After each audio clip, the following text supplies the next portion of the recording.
하루의 말씀, 오늘은 사사기 3장 7절에서 11절 말씀 가지고 함께 나눕니다. 먼저 성경 봉독합니다. 이스라엘 자손이 주 하나님을 저버리고 바알과 아세라를 섬겨 주님께서 보시기에 악한 일을 저질렀다. 주님께서 이스라엘 백성에게 크게 분노하시고 그들을 메소포타미아 왕 구산리사다임의 손에 넘겨주셨다. 이스라엘 자손이 구산리사다임을 8해 동안 섬겼다.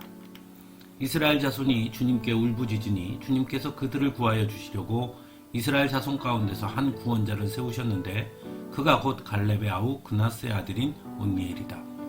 주님의 영이 그에게 내리니 온니엘은 이스라엘의 사사가 되어 전쟁터에 싸우러 나갔다. 주님께서 메소포타미아 왕 구산리사다임을 온니엘의 손에 넘겨주셨으므로 온니엘은 구산리사다임을 쳐서 이길 수 있었다. 그 땅은 그나스의 아들 온니엘이 죽을 때까지 40년 동안 전쟁이 없이 평온하였다. 아멘. 오늘 본문 말씀은 첫 번째 사사 온니엘에 관한 이야기입니다.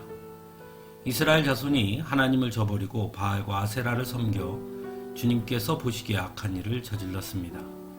하나님은 그런 이스라엘 백성들에게 크게 분노하셔서 메소포타미아 왕 구산리사다임의 손에 넘겨주셨고 이스라엘 자손은 구산리사다임을 8년 동안 섬기게 됩니다.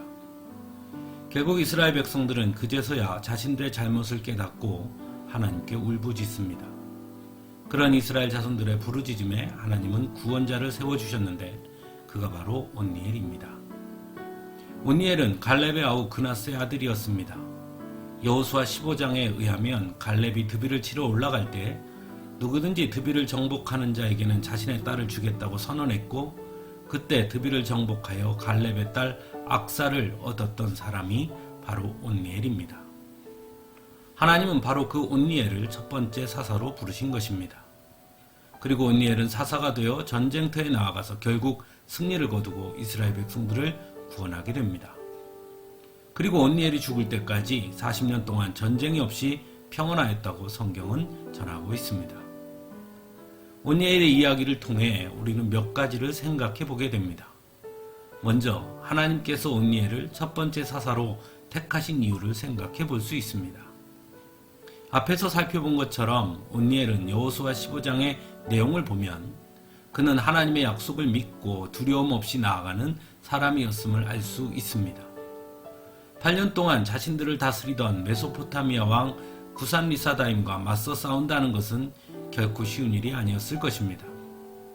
그러므로 무엇보다 하나님의 약속을 믿고 두려움 없이 맞서 싸울 수 있는 용기가 가장 필요하다고 할 수 있을 것입니다. 그런 면에서 온니엘은 매우 합당한 사람이었다는 것입니다. 또 한 가지는 하나님의 이스라엘 자손을 향한 사랑입니다. 하나님은 이스라엘 자손이 완전히 무너지는 것을 그저 두고 보지 않으십니다. 그래서 그들을 징계하십니다. 그리고 그들이 자신들의 잘못을 깨닫고 부르짖으면 하나님은 그들을 구원해 주십니다. 그렇게 하시는 이유는 그만큼 이스라엘 자손을 사랑하시기 때문이었다는 것입니다. 마지막으로 하나님은 언제나 하나님의 사람들을 통해 일하신다는 것입니다. 이스라엘 백성들을 징계할 때도 그리고 그들을 다시 구원해 내실 때에도 하나님은 사람을 택하셔서 사용하셨습니다.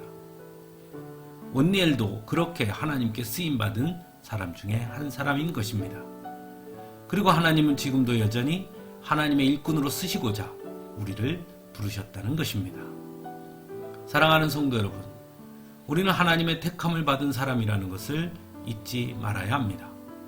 그러므로 하나님의 약속을 믿고 두려움 없이 앞으로 나아가는 용기로 충성하여 하나님께서 이루시고자 하시는 그 일을 이루는 자들이 되어야 할 것입니다.